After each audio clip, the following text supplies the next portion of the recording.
যোৱাই নাই নেযায় ছাৰ কিবা দুৰ্গা পূজা পুৰাণ এইবোৰ কথা কৈ মোৰ মাথা খাই আছে যাওকচোন ইয়াক ভালকৈ এটা ধমকি দি উলিয়াই দিয়ক যাওক মই ক'লে নেমানে আপুনি যাব লাগিব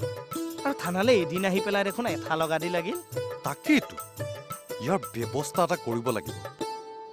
অসুৰ ভিতৰত যে মহিষাসুৰটো বৈদ্য এলোহা অসুৰ আছে কিয় আজিলৈকে যিমান পূজা চাইছো অসুৰটো শুই আছে এটা অসুৰ খা হ'ব চাহ কেতুমণি কলা ল'ৰাটো আচল কথাটো হ'ল মহিষাসুৰকে যে অকল দেৱী মা দুৰ্গাই বধ কৰিছিল সেইটো নহয় আৰু বহুত অসুৰ আছে চন্দ্ৰমুণ্ড মধুকটভ ধূম্ৰলোচন মহিষাসুৰ এতিয়া বুজিলা আমি এইবিলাক একোৱে নুবুজিছো এইবিলাক কি ঐ এইবিলাক কি হৈছে এতিয়ালৈ ইমান টান অসুৰ নাম পাইছে একোৱে নুবুজিছো মোহন ছাৰ ইটোক আকৌ দিগদাৰ কৰি আছে কামুৰি আছে ঐ বল মই এটা ছ'চিয়েল প্ৰব্লেম লৈ আছো প্লিজ মোৰ কথাটো শুনক কি ছ'চিয়েল প্ৰব্লেম আনিছে নাই ছাৰ এইটো it's a very big social problem sir মোৰ কথাটো শুনক এটা লাইনত কবি ছাৰ মানে আমি কাজিৰঙাত ভাষণ দিয়াটো কৰিব লাগে আৰু ব্ৰহ্মপুত্ৰত ভাষণ দিয়াটো বন্ধ কৰিব লাগে কিহৰ কাৰণে ছাৰ যুক্তি আছে কি যুক্তি কওঁ ছাৰ প্লিজ মানে চাব দেই প্ৰতিমাবোৰ কিহেৰে বনোৱা মাটিৰে য়েছ গুড চ' প্ৰতিমাবোৰ যদি মাটিৰে বনোৱা আমি প্ৰত্যেক বছৰ যে ব্ৰহ্মপুত্ৰত বিসৰ্জন দি আছো তাৰমানে আমি ব্ৰহ্মপুত্ৰৰ বুকুখন পাম কৰি আছো ছাৰ এতিয়া যদি আমি দেৱীবোৰ ব্ৰহ্মপুত্ৰত বিসৰ্জন নিদি কাজিৰঙালৈ লৈ যাওঁ তেতিয়াহ'লে কিছুমান দ ঠাইত আমি দেৱীবোৰ ৰাখিব পাৰিম আৰু তাত আমি বানপানী ছিজনত সেই জীৱ জন্তুবোৰক আশ্ৰয় দিব পাৰিম হয়নে ছাৰ নহয় বাৰু কিন্তু ধুবুৰীত দুৰ্গা পূজা পাতিব তাৰ পৰা প্ৰতিমা আনি কাজিৰঙাত বিসৰ্জন দিব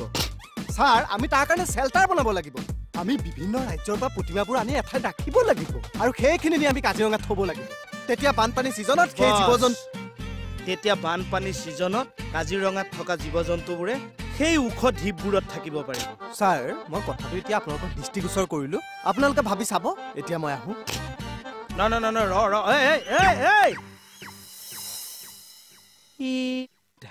ধেমালিকে সঁচাকে ভাল কথা এটা কৈ গ'ল দেখোন যে দুৰ্গা মা কি নাই ছাৰক ক'ব লাগিব লাই হালে জালে ফুল চন্দন তুলসী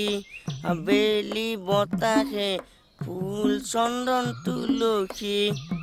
লপা হালে জালে পাতে হে ফুল চন্দন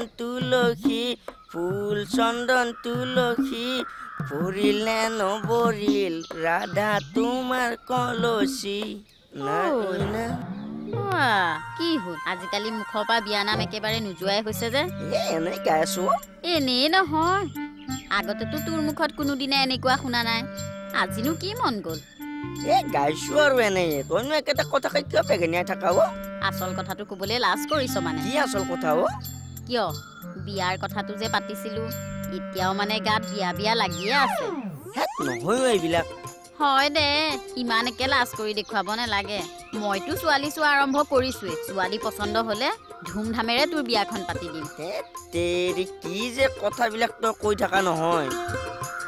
মোক নবৌ এজনী নালাগে নেকি এইবাৰ লাগিবই দে তই ডাইৰেক্ট কথা ক দে লাজ কৰিছে গোটেইটো একে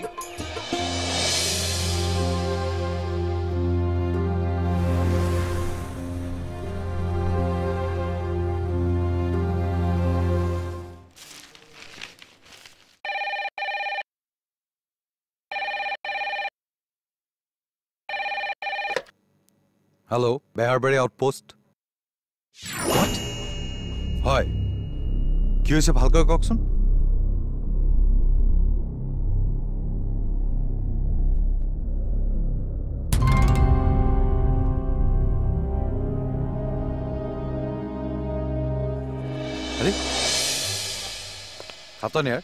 আপোনালোক এখন বিয়ালৈ ইমিডিয়েট যাব লাগিব ক'ৰ বিয়া ছাৰ বাইলাইন নম্বৰ 9 আপুনি আৰু চেণ্টি যাওক লগতে কমলকো লৈ যাব হ'ব ছাৰ মই খালি ঘৰৰ পৰা পটককৈ আহোঁ কিয় সেই ইউনিফৰ্মযোৰ সলাই আহোঁ মানে এনেকৈ বিয়া খাবলৈ যাবলৈ বেয়া লাগে মই আপোনাক বিয়া খাব যাব দিছোঁ নেকি বিয়া ঘৰত কিবা গণ্ডগোল লাগিছে বোলে হ'ব ছাৰ এই দৰা পাৰ্টি আৰু কইনা পাৰ্টিৰে জেং ৰাম আপুনি গ'লেহে গম পাব যাওক আকৌ ছাৰ হাউচ নাম্বাৰ কিমান ক'লে 9 হাউচ নাম্বাৰ নহয় হে বাইলাইন নম্বৰ 9